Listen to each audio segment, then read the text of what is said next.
తిరుమల తిరుపతి దేవస్థానం దివ్య క్షేత్రంగా నిజంగా వినడానికి చాలా బాగుంది. ఒకప్పుడు ప్రతిపక్షంలో ఉన్న రోజా తిరుమల తిరుపతి దేవస్థానం దాన్ని కూల్చినప్పుడు పిటిషన్ ఇచ్చింది. ద్విసభ్య ధర్మాసనం అక్కడ కట్టించాలి అనే తీర్పుని వాళ్ళు అధికారంలోకి వచ్చారు, వెళ్ళిపోయారు. కూల్చిన మళ్ళీ టీడీపీ అధికారంలోకి వచ్చింది, కానీ ఇప్పటి వరకు దాని నిర్మాణం జరగలేదు. ఎందుకంటే దాని గురించి నేను ఒక ఛానల్లో పనిచేసినప్పుడు చాలా పెద్ద ఎత్తున చేశా.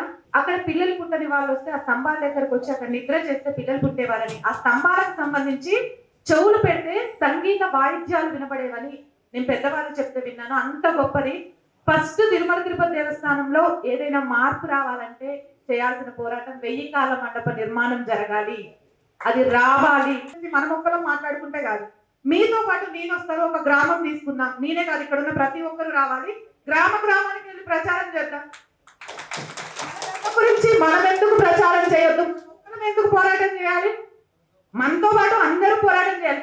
శివాజీ మహారాజు కూడా యుద్ధం చేయాలంటే ఆయన ఒక్కడే వెళ్ళలేదు. ఆయన యుద్ధానికి వెళ్లే ముందు ఆయన సైనికులందరినీ పెట్టుకొని హర హర మహాదేవతో పాటు ఈ దేశం యొక్క గొప్పతనం, సంస్కృతి యొక్క గొప్పతనం చెప్పారు.